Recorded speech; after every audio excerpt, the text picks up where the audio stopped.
Bonjour et bienvenue dans cette nouvelle vidéo pour répondre aux questions qui vont être à l'examen du management. D'accord? Donc, dans cette série de vidéos, comme vous avez déjà vu, je réponds aux questions qui vont être à l'examen. Donc, on est arrivé à la 17e question.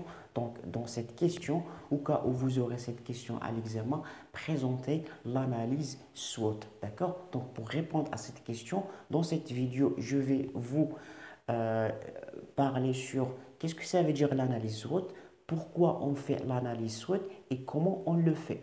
Avec un exemple, donc si vous restez à la fin de cette vidéo, je vais vous donner un exemple pour bien comprendre, d'accord? Donc qu'est-ce que ça veut dire analyse SWOT? Donc SWOT, c'est un outil de planification stratégique qui permet à l'entreprise d'identifier l'ensemble des choix, l'ensemble des options stratégiques pour faire les actions. Donc, qu'est-ce que ça veut dire analyse SWOT? C'est un outil de planification stratégique qui permet à l'entreprise d'identifier les options stratégiques qu'il y en a pour faire les actions. D'une autre manière, l'analyse SWOT, c'est tout simplement un outil qui permet à l'entreprise de savoir les forces, ses faiblesses et tout ce qui l'entoure, soit en termes d'opportunités ou bien des menaces. D'accord? Donc, qu'est-ce que ça veut dire analyse SWOT? L'analyse SWOT, c'est un mot qui est anglais. C'est un mot anglais. Qu'est-ce que ça veut dire?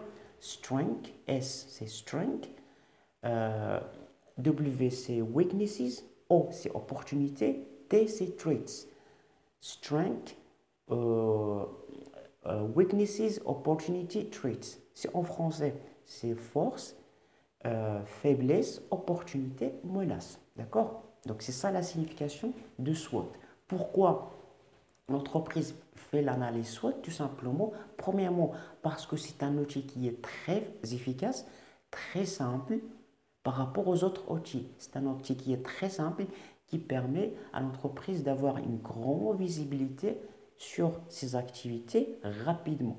Donc, c'est ça, première des choses.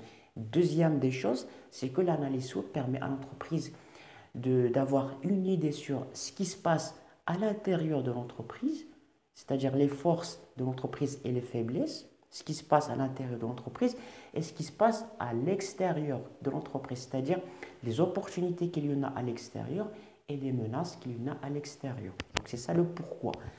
Première des choses, c'est très facile. Deuxième des choses, ça permet de savoir ce qui se passe à l'intérieur de l'entreprise et à l'extérieur. D'accord? Donc c'est ça le pourquoi. Comment on fait l'analyse SWOT? Comme j'ai dit, l'analyse SWOT, on peut le diviser en deux parties.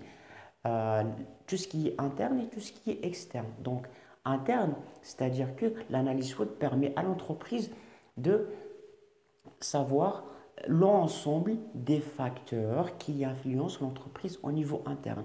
Là, on trouve les forces et les faiblesses. Les forces, c'est toutes les choses qui donnent à l'entreprise un avantage concurrentiel.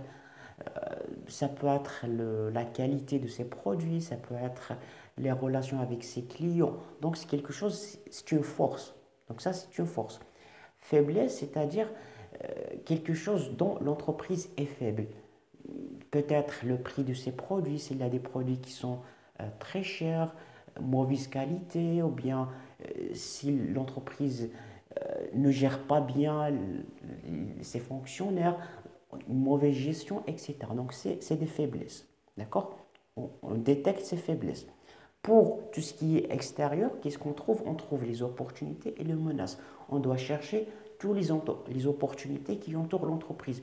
Soit l'ouverture d'un nouveau marché, soit la croissance de la demande. Donc, toutes les opportunités qu'il y en a à l'extérieur de l'entreprise.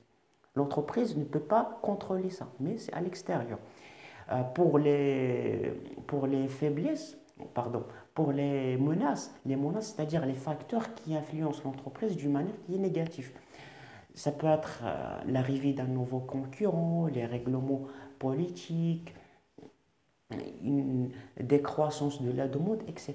D'accord? Donc c'est ça les menaces. Donc pour vous donner rapidement un exemple, donc on va prendre l'exemple de Coca-Cola, une boisson que vous connaissez tous.